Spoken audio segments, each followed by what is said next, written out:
All right, ready to dive into some fascinating psychology. Let's do it. Always up for a good mind exploration. Today, we're tackling these intriguing psychological phenomena that kind of make you go, huh. So that's why I do that. Oh, yeah, the brain's got all these little tricks and patterns. It's amazing how much they influence us without us even realizing it. Okay, so first up, the Bader-Meinhof phenomenon. That thing where you learn something new and then bam, it's everywhere. Oh, the frequency illusion. I know that one all too well. Like imagine you just learned about, say, a super rare bird, like, I don't know, a turquoise-throated puffleg. Okay, a puff leg. I like it. And then suddenly, puff legs are everywhere you look. Nature shows, magazines, even that weird cloud that looks like a bird. It's like your brain's suddenly hyper aware of it. Like it set a Google alert for puff leg, and now it's like, hey, look, another one. So is it just our brain kind of messing with us, or is there something more to it? Not messing with us, more like prioritizing. Our brains are bombarded with so much information all the time, it has to filter things out. And new, interesting stuff, well, that gets bumped to the top of the list. Makes sense. But sometimes our brains can lead us down some pretty twisty paths, like with cognitive dissonance. Ever feel that mental tug of war when your actions don't match your beliefs? Ah, cognitive dissonance. The king of mental gymnastics. We all do it. Oh yeah, for sure. Like, I'm going to eat healthy this week. Yeah. But, I mean, I did have a salad for lunch, so a slice of cake is basically balanced, right? Classic example. Our brains hate inconsistency.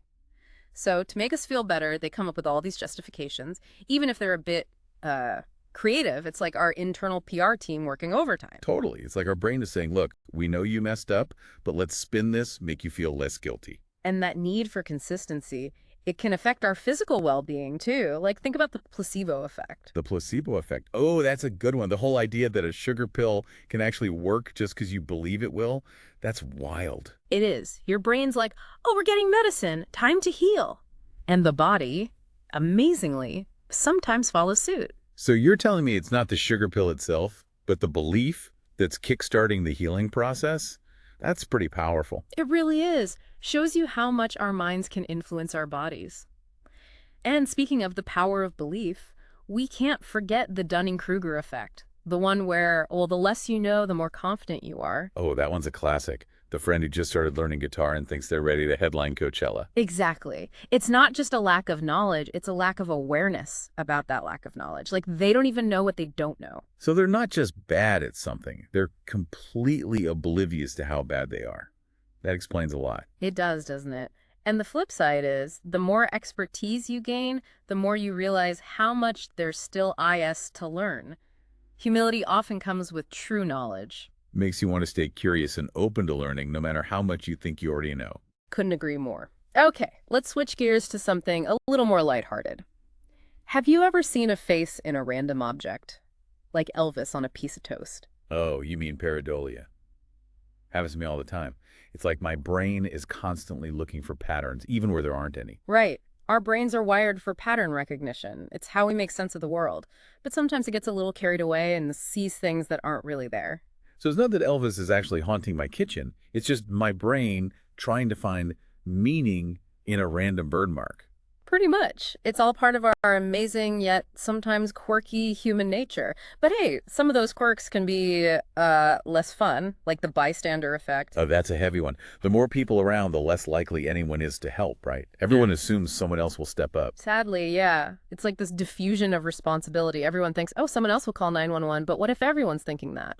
And then nobody does anything. So what's the antidote to that? How do we avoid falling into the bystander trap? I think the key is remembering that even in a crowd, you're still an individual. You have the power to act, to make a difference. Don't wait for someone else to do what you know needs to be done. Powerful reminder. Sometimes we just need that little push to remember we can make a difference. Now, onto something we can all relate to. Ever walk into a room and completely forget why you went there? Oh, the doorway effect. Gets me every time. It's like walking through a doorway hits the reset button on my brain. Poof, gone is the thought. Is that like a real thing? It is. Seems like passing through a doorway signals to our brain that we're entering a new context, and our short-term memory gets a little jumbled, like closing one tab and opening a new one in our brain's browser. No wonder I end up standing there like, wait, why am I here again?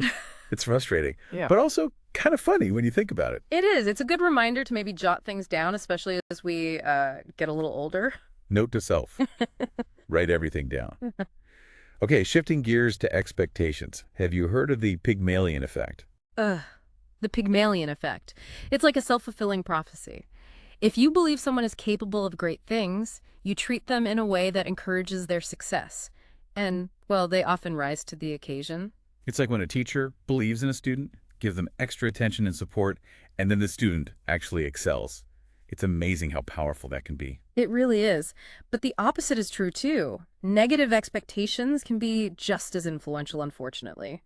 Doubting someone's abilities can actually hold them back. It's like our beliefs about others create this invisible force field that can either propel them forward or hold them back. Pretty profound stuff. It really is. Something to keep in mind in all our interactions. All right, now let's dive into a phenomenon that's always kind of freaked me out. Déjà vu, that eerie feeling of, I've been here before, even though you know you haven't. Déjà vu. Oh yeah, it's like a glitch in the matrix. For a second, you feel like you've time traveled or something. Super weird. Any idea what causes it? It's still a bit of a mystery, but a leading theory is that it's a type of memory error, like a temporary misfire in the brain that makes a new experience seem familiar. So basically, our brain is hitting the replay button for a split second, making us feel like we've already lived this moment. That's kind of trippy. It is, and it shows how complex and intricate our memory systems really are, and how much we still don't know about how our brains work. Okay, ready for one last mind bender before we wrap up this part of our dive? Bring it on. What you got? All right, let's talk about the spotlight effect. You know that feeling when you trip in public and it feels like the entire world saw it, even though probably nobody noticed? Oh, tell me about it. It's like you're suddenly under this giant spotlight, everyone's staring and judging. But in reality, I guess most people are too caught up in their own worlds to even notice. Exactly. The spotlight effect is our tendency to overestimate how much attention others are paying to us, especially to our flaws. Makes you realize that we're not nearly as noticeable as we think we are. Which can be kind of a relief, actually. It is. Frees us from that pressure to be perfect all the time. It's a good reminder that everyone's focused on their own stuff. Yeah, And that's probably enough psychology for one day. My brain needs a break. mine too. Whew. So many fascinating brain quirks, right? Makes you realize just how much is going on up there. Yeah, I'm feeling like I need to go lie down and process all this. But seriously, it's amazing how much psychology influences our everyday lives. It is, isn't it?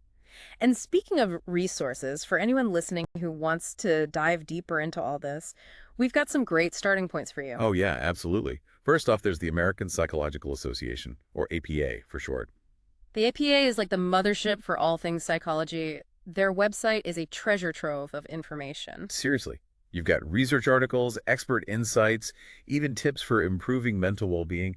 It's like a one-stop shop for all your psych needs. Definitely. And for something a little more digestible, there's always Psychology Today. Psychology Today is great. They do a fantastic job of taking complex research and making it relatable. Yeah, it's like your friendly neighborhood psychology guide, helping you understand everything from relationships to stress management. Exactly. And if you're more of an auditory learner, we can't forget about podcasts. The APA actually has their own, called Speaking of Psychology. Speaking of psychology is awesome. You get to hear from leading experts in the field discussing all sorts of fascinating topics. Plus, it's perfect for multitasking, listening while you're on your commute or working out. Exactly. And it just goes to show how much psychology has evolved as a field. It's not just about mental illness anymore. It's about understanding human behavior in all its complexities. Absolutely. From designing user-friendly technology to helping athletes perform at their peak, psychologists are involved in so many different areas. It's really cool to see how the field is growing and impacting so many different aspects of our lives. It is. It really highlights how crucial understanding the mind is for, well, pretty much everything. And as we continue to learn more about the brain, who knows what other possibilities will open up. It's exciting to think about. It really is. And it's not just about scientists and researchers making these discoveries. We can all be amateur psychologists in our own lives, right? So true. Just by paying attention to these little quirks of the mind, we can become so much more aware of our own thoughts, feelings, and behaviors. Exactly. Self-awareness is the key. The more we understand how our minds work, the better equipped we are to handle life's curveballs. And make choices that align with our values and goals. So, what's the first step for someone who wants to apply these insights to their own life? Well, I'd say the first step is simply to be curious. Pay attention to your thoughts and feelings. Notice the patterns in your behavior. Ask yourself, Why do I react this way in this situation? Become an observer of your own mind, kind of like a scientist studying their own internal world. Precisely. And don't be afraid to dig a little deeper. What triggers those negative thought spirals? What are your strengths and weaknesses? That's where self-awareness really comes in. And once you start to understand yourself better, you can start making more conscious choices. You can learn to challenge those unhelpful thought patterns, develop healthier coping mechanisms, and build stronger relationships. It's all about taking that knowledge and using it to create positive change. And remember, it's a journey, not a destination. So true. It's about constantly learning and growing, becoming the best version of ourselves. Welcome back for the final part of our deep dive. My brain is definitely feeling a little full after all those psychological phenomena we just talked about. I know what you mean. It's amazing to think about all that complexity going on in our heads all the time. Right. It really makes you appreciate how much we still don't know about the human mind. So much to explore. But as we wrap up our deep dive, what are some key takeaways you hope our listeners will remember? Well, I think the biggest takeaway is just how incredible and complex the human mind is. We just scratched the surface today, but even those few examples show how our brains are capable of both these amazing things and, well, some pretty funny blunders too. Totally.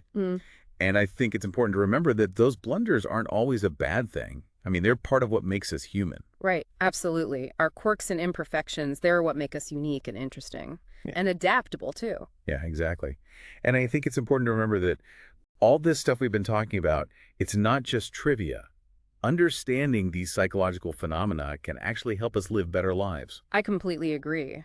By understanding these patterns, we can start to challenge our own biases, make more conscious choices, and have better relationships. It's all about that self-awareness. So true. Self-awareness is key. It's the foundation for positive change.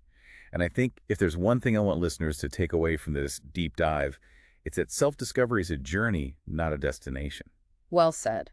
There's always more to learn about ourselves and the world around us. So, to everyone listening, keep exploring, keep asking questions, and keep that curiosity alive. Yeah, and don't be afraid to reach out for help if you need it. There are so many resources available. Absolutely. There's no shame in seeking guidance and support, whether it's from a therapist, a friend, or a trusted resource. Mental well-being is so important. Couldn't agree more. Taking care of ourselves, both mentally and physically, is crucial. Well, I think that about wraps up our deep dive into the fascinating world of the human mind. Thanks to everyone for joining us on this journey. It's been a pleasure exploring with you. And remember, we're all in this together, navigating life with our own unique set of quirks and wonders.